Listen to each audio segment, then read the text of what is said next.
Muy bien, buenas tardes. Continuamos con nuestro tema de la cápsula anterior. Estábamos leyendo 1 Samuel 17, versículo 11, habíamos leído. Dice: oyendo Saúl y todo Israel estas palabras del filisteo, se turbaron y tuvieron gran miedo. Hablábamos precisamente del temor, del miedo, del pánico que está desatando entre nuestra comunidad, nuestro país, México, con esta plaga de influenza que ha venido.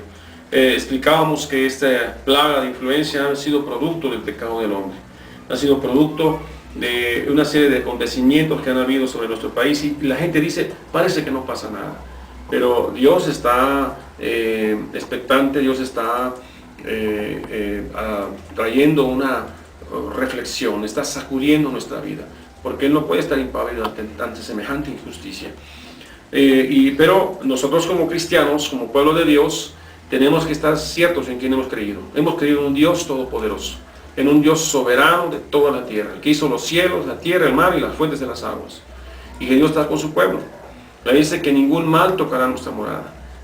Caerán 1000 a un lado y 10.000 a nuestra diestra, mas a nosotros no va a llegar, a menos que nosotros como pueblo de Dios tampoco sepamos escuchar el consejo de Dios y nos volvamos atrás o no hagamos nada. Es necesario que la iglesia de Jesucristo tome el papel que le corresponde. La Biblia dice que somos templo y baluarte de la verdad. Entonces Dios está buscando hombres que hagan justicia y hagan verdad. Hay algunas razones por las cuales puede venir miedo, y decíamos en la cápsula anterior que una razón por la cual viene el miedo es por el pecado, y damos el ejemplo de Adán. Una segunda razón por la cual hay miedo, decíamos, es porque tenemos temor a perder nuestras cosas. ¿Sabe qué, hermano? Las cosas son circunstanciales. Nuestra vida le pertenece a Dios, e incluso a nuestras finanzas. Todo lo que tenemos le pertenece a Él. Él nos la dio para administrarlas. Eso tiene mucho que ver con la mayordomía que usted tiene de las cosas que Dios le ha dado. Número 3, estábamos viendo a Saúl cuando tuvo miedo, cuando aquel Goliat se venía y les arengaba diciéndoles: denme a un hombre que pelee conmigo, y el que venza, que gobierne sobre el que perdió, y etcétera. Y dice que ningún soldado que estaba ahí, que había sido entrenado para la guerra, fue capaz de dar frente a ese Goliat. Tenían miedo. Ahora, ¿por qué razón tenían miedo? Y dice que la Biblia que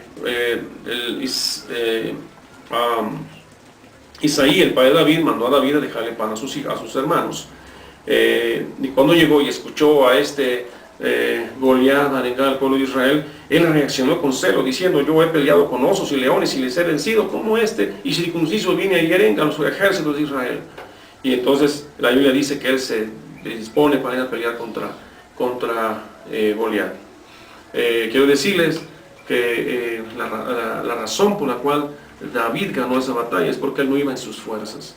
El miedo a veces viene porque lo hacemos en nuestras fuerzas. David dijo: yo no vengo con palos y con jabalinas, yo vengo en el nombre de Jehová de los ejércitos. Y la Biblia dice que él venció a Goliat. Entonces hay una razón por la cual a veces se viene el miedo, y la razón es porque hacemos las cosas en nuestras propias fuerzas. Quiero llevarles a otro ejemplo. Mateo capítulo 25, versículo 25, dice así la palabra de Dios. Dice: por lo cual tuve miedo, y fui y escondí tu talento en la tierra, aquí tienes lo que es tuyo.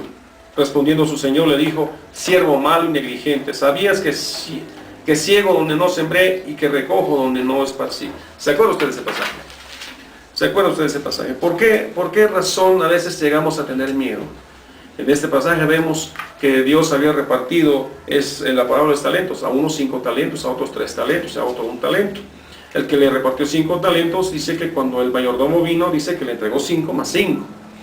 Al que le dio 3, dice que le entregó los 3 más 3. Y el que le había entregado 1, dice que lo enterró. Dice: porque sé que eres malo. Dice que tenía miedo. Dice: si sabías que soy malo y exigente, ¿por qué no lo diste a los bancos para que diera intereses? Ahora, y ahí viene el castigo, ¿no? Pero ¿por qué viene el miedo? El miedo viene porque tenemos temor a las responsabilidades. No sabemos afrontar responsabilidades. Cuando sabemos que algo no hemos hecho, entonces tenemos miedo. Y entonces buscamos una serie de excusas. Y eso está mal delante de Dios. Aunque seamos cristianos, estas cosas pasan. Necesitamos recapacitar y volver a hacer las cosas como Dios manda. La Biblia habla de los obreros. Los obreros tienen que dar testimonio con sus patrones que son cristianos, y si no son cristianos, mucho más a mi favor.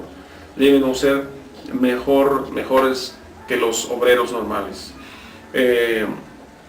Habla también de los patrones deben de dar buena paga a sus trabajadores, pero los que son verdaderamente trabajadores, aunque sean cristianos o no sean cristianos.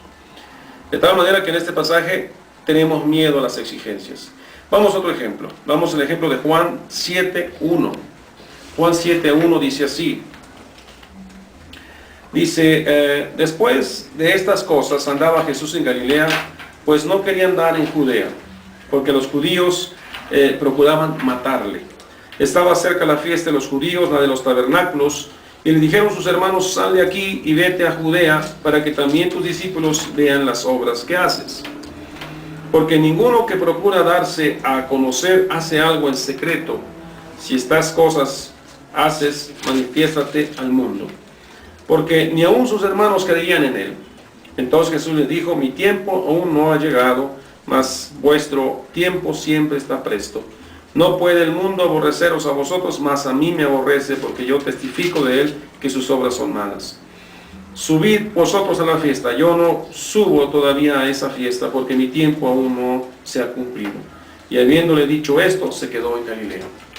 Bueno, aquí hay un ejemplo en este pasaje de la incredulidad de los hermanos de Jesucristo. Pero en el fondo de este mensaje lo que hay es el temor de los hermanos de Jesucristo a testificar de Jesús. De alguna manera menospreciaban a Jesús. Jesús no va a Jerusalén, no va a la fiesta de los tabernáculos, pero él no está influido por lo que la gente le diga o no le diga. Él sabe lo que hace y por qué lo hace. Si él tuviese que ir a Jerusalén en ese momento, él hubiese ido. De hecho, la Biblia dice que él bajó finalmente a Jerusalén. Dice el versículo 10, dice, pero después que sus hermanos habían subido, entonces él también subió a la fiesta, no abiertamente, sino como en secreto, porque no había llegado la hora de Jesucristo. Pudiera ser que alguno tuviese miedo de testificar de Jesús. Pudiera ser que alguno tuviese al revés, tal vez la osadía de hacer algo porque la gente le diga que lo haga.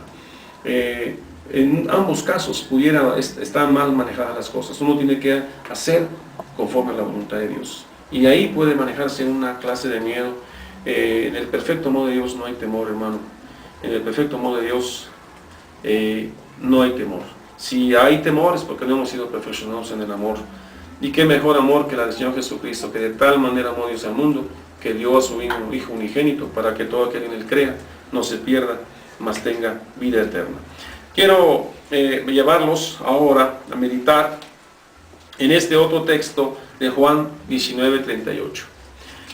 Vamos a ver este texto en la siguiente cápsula que tenemos enseguida. Que Dios los bendiga.